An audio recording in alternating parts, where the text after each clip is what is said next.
A day in my life as a work from home mom, solo parent edition. Good day everyone! Here's another glimpse of my day wrapped in a 3-minute vlog. After my shift, nag-allocate ako ng oras to do self-care routine. Syempre sa busy moms katulad ko, dapat hindi rin pinapabayaan ang sarili kaya let's make time rin para magpa-facial. Pero bago nyan, nag-cheat day muna ako at kumain ng burger for today. Ito rin talagang kinikrave ko ngayon. And after lunch, dumiretso na ako sa Kyrie Skincare and Nail Lounge to get my facials done at located ito sa Rojas Street, Cebu na malapit sa Castle Peak Hotel. And today, I'm getting carbon laser facial at pinrik yung mga whiteheads ko. So may konting pain siya. But tiis lang dahil sanay naman tayong masaktan. Hindi naman masakit yung laser na part na medyo may mga uneasy feeling lang sa skin but may mga tiis ganda moment talaga tayo at isa rin talaga to. I love the service here kasi well pampered ka talaga and they always check on you if carrier belts lang ba ang procedure or is it too much kaya dinadahan-dahan nila. So here are the other services they offer. Check nyo na lang rin ang page nila.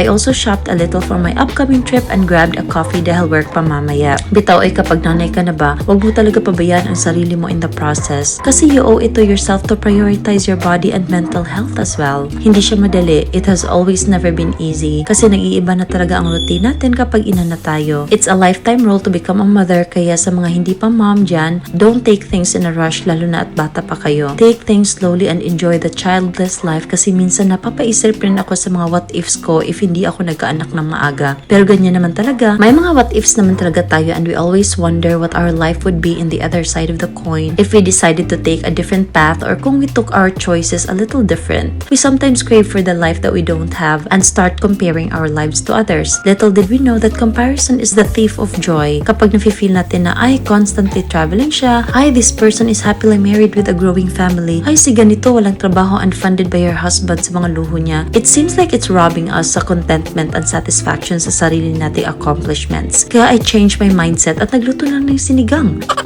Aminin natin na nakakapagpabago rin ng mood ang isang comfort and homey meal. Kaya ikain ko na lang to kasi minsan yung mga pag-overthink na mga ganyan, hindi naman talaga totoo yan. Mga gawa-gawa lang yan ng devil.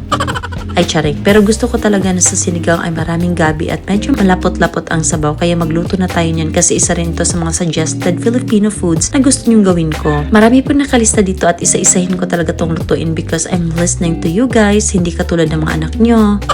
Charing.